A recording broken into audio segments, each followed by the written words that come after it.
Right guys, Shay here, only about to be guys as well. So, Adil Rashid is in talks with Chris Silverwood, or Chris Silverwood's in talks with Adil Rashid, whichever way you want to look at it, about to return to the Red Bull side, to the test squad.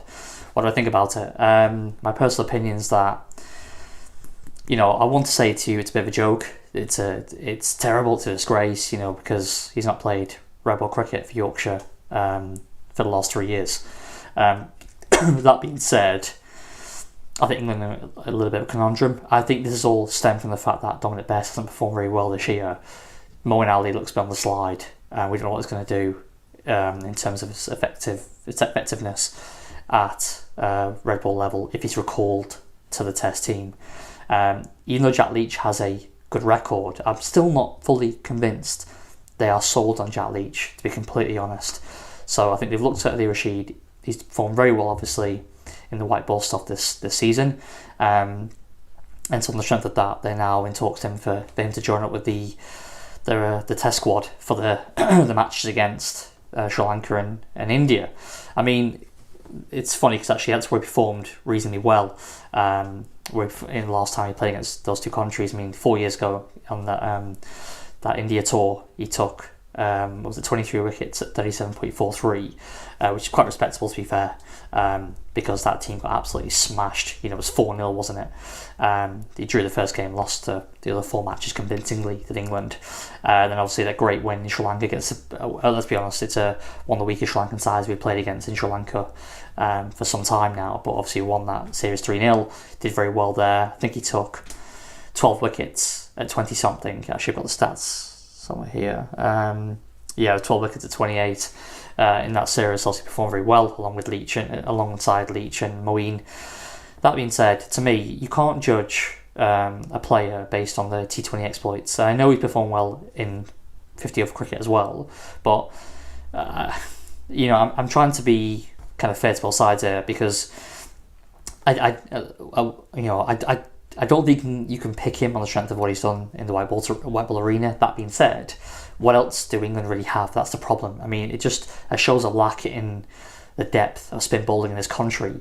If you're reverted to a guy off the back of some good T20 performances and saying, well, you can play Test cricket now, can't you? Even though he's not played a 4-day game for 3 years. Which is disappointing. It's disappointing, to be honest with you, from a commentary, from a county championships perspective, a domestic perspective, that we have no one really knocking the door this season. So, as spin bowlers. So, Dominic Bess hasn't performed that well really across 6 tests this summer. He averaged 40-something with the ball, I believe. So, because of that reason, you'd have to look at it and say, well, they're not desperate, but they're clearly lacking options, and they think like, well, maybe Leach, Bess and Rashid can go to Sri Lanka and India. I think those 3. I think Moeen's very much a 4th choice right now. I think you should go with like a Matt Parkinson, take a youngster, even a Mason Crane. Mason Crane's okay this season.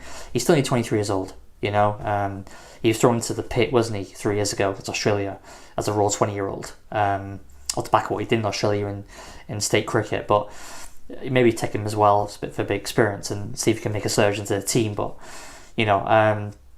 Matt Parkinson was someone that I'd be looking to maybe bring in as well. But it just shows, like I said before, the fact that going to Rashid, it just, for me, I'm not really a big fan of it, to be honest. If I can be completely honest, he's 32 years old.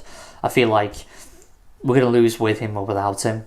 In India especially, maybe not Sri Lanka, maybe it'll be the difference between a win and a loss, but I believe in India, irrespective of him playing or not, we'll lose, like we did 4 years ago. We got battered with him in the side. He played all 5 tests, we got battered. I don't think that if he plays, Ramraka's going to pull off a victory in India. I don't think it's going to happen. So I think they should stick with what they've got. People are available, people have been working nuts off in championship cricket. I think you should go with those guys and just stick with it and let Rashid just be that kind of really the number 1 spinner in white ball cricket for us, and that's it. Just let that ship sail.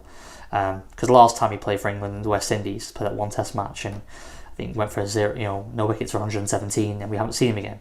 And that was almost 2 years ago. And I think we should leave it at that. If he wants to play 4-day Test cricket, you should go back and play 4-day cricket for Yorkshire. Simple as that, in my opinion. But I do see, to be fair, why Silverwood and the management have gone to him and said, listen, what are your thoughts about coming back to the Test team? So yeah, let's see. My personal opinion is let the ship sail, move on, go with the youngsters, go with the youth, go with the people who have been working hard in Championship to get a spot in that test squad, and go from there. All right, that's it for me, guys. If you enjoy the content, like, comment, subscribe, and hopefully I'll see you on the next one. Cheers.